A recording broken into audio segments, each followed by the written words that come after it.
Aku Kancanana Wirineo ya. Aku njaluk larase pelok barang no, pelok barang ya.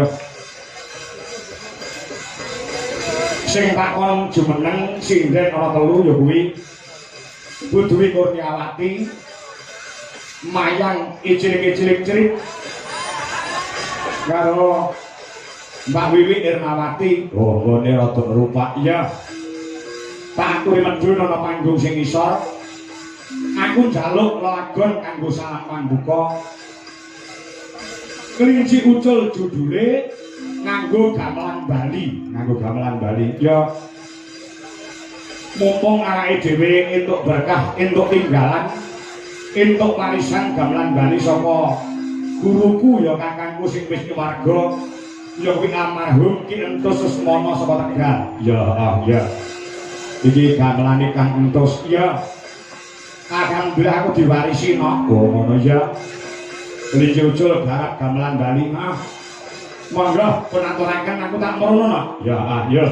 Kelinci ucul yuk garas.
Nok apa?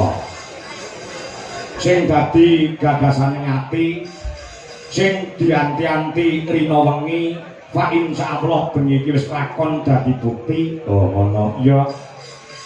Ing diantu-antu rina pandanganing dalu, bengi iki wis lakon lumaku. Oh ngono ya. Sing dimaksudke mak kepiye? Sing dadi gayuhan kang santosa janing panjenengane Bapak Sugiyanto. Ya. Nek Pak Giyanto piyajine ora pakai apa. Heeh. Ana diarani Pak RT ayam ngono mah apa. Oh, ngono ya. So Ibu Yayu ingin lenggah wonten ing Kerancang Mantingan Ngawi. Ya. Awit berkain Gusti ingkang kandha jagat Gusti kang Maha Suci. Bengi iki wis lumaku kanthi rancang nir ing Sambikala. Ya, Purwa, Madya, Wasana muga-muga lancar pinengen rahayu wilujeng nir ing Sambikala. Adoh saka Buddha rencana. Amin, amin ya rabbal alamin. Pancen ya kaya ngono ya ya. Heeh, pancen ya kaya ngono. Oh ya. Dadi bengi iki awake dhewe sowan ana juragan potong ayam. Ya kuwi panjenengane Bapak Sugiyanto saha Ibu Yayu. Heeh. Aku rene iki ya seneng ya susah. Lho, kose. Senenge perkara apa? Senenge dipercaya kalawan panjenengane Bapak Sugiyanto saha Ibu Yayu. Ya. Sing lenggah ning Rancang Mantingan Ngawi. Oh ya, heeh. Tanpa dipercaya dening panjenengane Bapak Sugiyanto saha Ibu, tangih awake dhewe bisa ngabiyantara sowan sak bergodo komplit bengi iki ngabiyantara sowan. Oh, mesti nek ora percaya kelawan awake dhewe mesti golek dalang liyane, Nduk. Oh, ngono ya. Nek gandeng panjenengane cita-citane wis suwe nggone kepengin nekakne awake dhewe sak kanca, siji kang den uti supaya awake dhewe bisa ngabiyantara sowan bengi iki. Oh, kuwi seneng-seneng. Wong ditanggap wong kok, Nduk. Oh, ngono ya. Susahe perkara apa? Ora ngerti sadurunge nek panjenengane Pak Sugiyanto ki pengusaha potong ayam sing sukses. Oh, ngono ah. Ora ngerti nek panjenengane kuwi piyayi sugih, piyayi luar biasa, iso nanggap awake dhewe, iso nekakne Niken Salindri sing ragate larang. Oh, jebule panjenengane Pak Giyanto ki nyolong petek piyayine prasaja, piyayine biasa, ning duwite akeh sing mok gelane perkara apa? Lek ku gawe rega kemurahan.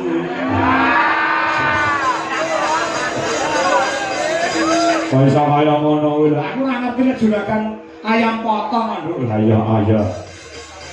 Niku ora dadi boyo pengapa. Oh ngono awake dhewe wis kebacut saguh sesuai kalawan petung sing wis ana tur dasare. Piyayi utawa Pak Giyanto ki saha Ibu Yayu ki nek tanggung jawab ora umum, Bro. Tanggung jawab perkara apa? Awake dhewe iki wis dilunasi ket 5 sasi kepungkur lunas-nas. Dadi awake dhewe sowan rene kuwi asline saknyatane nyaur utang. Iya. Iya iya iya. Piyayi nek tanggung jawab iki kaya ngono nok. Iya, nyaur utang. Heeh. Dadi nuwun sewu gandeng wis dilunasi ket 6 sasi kepungkur. Kanca-kanca yoga karo sinden bayarane aja ngenteni sesuk-esuk, ngenteni esuk tanggal 22 bar karo Medion. Bayaran dipending sithik ya. Oh, dipending sing. Heeh, mangko wis bacok entek nang mulangan wayang iki. Oh. Iya iya iya iya. Dadi iso tanggal 22 kuwi ning Medion, heeh, ning lapangan Pujasera HUT Golkar yang ke-61. Mengko bayarane didobel. Oh, ngono. Ah, iya, iya iya iya. Ah, ora apa-apa sing penting dibayar. Wis ya. Wis pakai dawuh. Ah, kula kan saka kuwi nok. Ya, aku iki aku yo biyen iki kerep ning Mantingan ora kaya bengi iki lho. Apa ya ya. Ah, sing mirsani iki nganti kebak daleme Pak Giyanto ngatur ramuan kali tekan kono, nganti tekan kono dikeki video elektron. Videotron. Iya. Saking penuh, heeh, sing nonton akeh, sing nonton mau akeh ning sing nangkep di arang-arang iki. Diwiwiti saka panjenengane Pak Giyanto Muga-muga Kyai ngerancang kene tak dongakne kabeh wong ngerancang sugih kabeh. Amin. Atasane bondo donyane turah-turah. Amin. Awake sehat. Amin. Sumpene duwe gawe nanggap wayang. Amin. Ngono ya iya. Diwiwiti karo Pak Gianto. Duwe gawe sing rawuh pirang-pirang, duwe gawe sing kemarin nekseni pirang-pirang. Ki apa to? Maknane apa to karepe? Apa sejane bejane Pak Sugianto kuwi pengen sing padha rawuh ndongake marang temanten sekalian. Oh, ngono ya. Mantane putri bejane Mbak Nadia, Abibita, Romadoni, AMD. Oh, ngono pertanian. Heeh. Pertanian atau peternakan aku ora ngerti. Ya. Sing wis lakon dhaup lawan Mbak Mas Irfan Ardianto SPD. Oh, ngono putra saka panjenengane Bapak Sukamto saha Ibu Anjalani ingin lenggah ana Cakung Jakarta Timur. Oh, ngono ya. Iya. Iki disuwuni panjulung pandonga temanten sekalian nyuwun pandonganipun ing sampun kepareng rawuh. Mongko nduk dawuh para winasis dongane wong 40 kuwi mandine padha karo dongane wali siji. Mongko sing rawuh bengi iki ora trimo atusan ewon ditambahi karo sing nonton ana ing live streaming YouTube ya.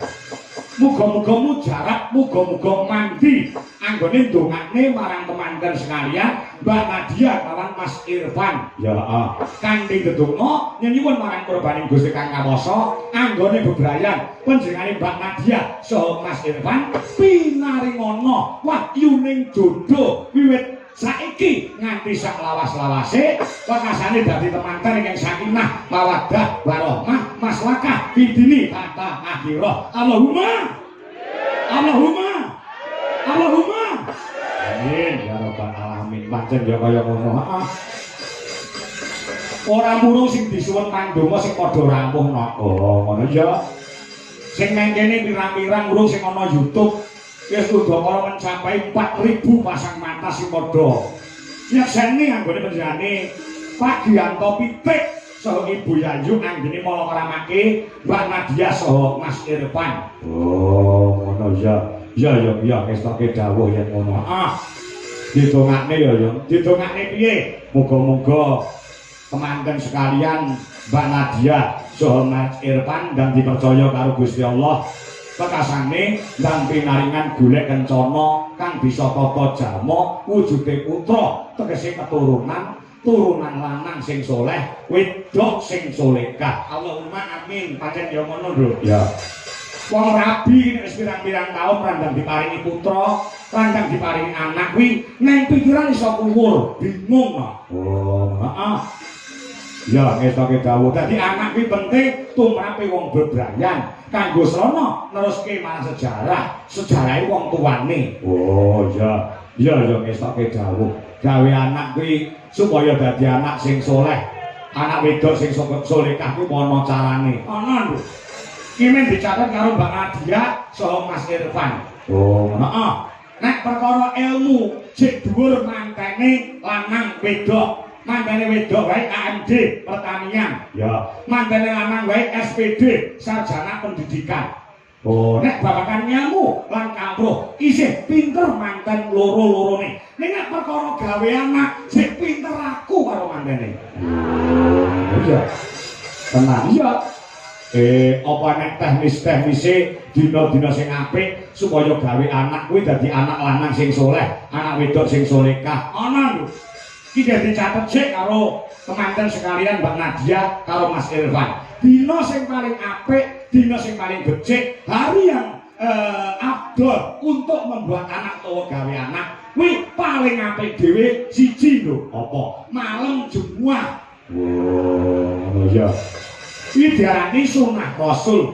Wong lanang karo wong wedok lek nglakoni kumpul utawa gawe anak malam Jumat kuwi ganjarane padha karo 1000 derajat kamulyan. Lho, kuwi ampuhe kaya ngono nduk malam Jumat. Oh iya. Lek malam Jumat iki ganjarane 1000. Heeh. Nek malam Kamis karo malam Senin kuwi ganjarane mung 500. Sak liyane dina telu kuwi mung nyatusan. nyatu sono nek kuwi ditindakne ping 10 ya 1000 lha apike agama iki ning Indo. Oh, tapi agama iya. Wong nek wis nikah wis diseseni karo agama lan negara wis penak jek entuk ganjaran. Tur nek ditindakne malam jemuah kuwi padha karo mateni iblis 100. Mbak Nadia, Mas Irfan, kuwi dicatet nek sampean gawe anak malam Jumat kuwi padha karo mateni iblis 100. Mula Mbak Nadia saka mongso nek Mas Irfan lali dhelekne kemis sore ngono kae dheleke. Mas, ampun kesupen mengke dalu mateni iblis 100 lho. Ngono lho. Oh iya. Iya, maaf. Dadi ana dina-dina sing apik kanggo gawe anak. Heeh. Tenan no. Ya, apa ana pantangane wong gawe anak? Ana. Wong gawe anak ana pantangane. Iki dicatet karo manten lanang, karo manten wedok. Oh, mergo aku wis nglaksanani. Pantangane wong gawe anak kuwi apa? Aja gawe anak pas lunga utawa pas rame omah. Pas lunga ora entuk gawe anak. Mergo apa? Iki lek dadi anak wiji anak. Iku anake senengane dolan, senengane nguyur, senengane ora sapa omah. Oh, nek gawe anak pasrane omah. Iya. Sing angka loro pantangane apa? Aja gawe anak pas kesusu arep lunga. Ki lek dadi anak, bakal anake senengane boros, senengane ngentek-ngenteki bandane wong tuwa. Oh, sing angka telu, sing perlu dicatet. Ben duwe anak, duwe isin, aja gawe anak nganggo udo mlejet. Gawe anak ora entuk udo mlejet. Oh iya. Sik. Selaku dadi wong awam aku tak takon. Monggo lek diarani wong lanang karo wong wedok kumpul kaya ngene ora udo mlejet, ora marem. Iso disikapi men duwe anak sing duwe isin. Sikapane piye? Upamane manten lanang nganggo kaos kaki tok sisih ngono ora apa-apa, Bu. Oh. Manten wedok pamane nek ora mlejet, ora marem nganggo jilbab tok ora apa-apa. Kowe biyen, aku biyen yo ngono. Ora ketampi nek kain sing temeplek ana ning awak. Kowe biyen dalang terus nek kowe gawe anak supaya duwe isin, aku biyen blakonan. Blakonan ya. Men duwe anak sing duwe isin, sing duwe unggah-ungguh, duweni tata krama lan duweni udo negara. Oh iya. Ya wis tak dawuh yen ngono. Heeh. Kuwi sing becik sing apik. Oh iya, heeh. Ngesok dawuh mula sembah nuwun bengi iki wis sajake wis ora sonto nggone bakal ngenteni tampile genduk Niken Salindri pancen kaya ngono no. Ya ayo bakune kanggo temanten luwih dhisik no, temanten luwih dhisik. Heeh. Sing urung jumeneng iki mau Mbak Retno Compe ya karo genduk sapa jenenge kuwi Wanda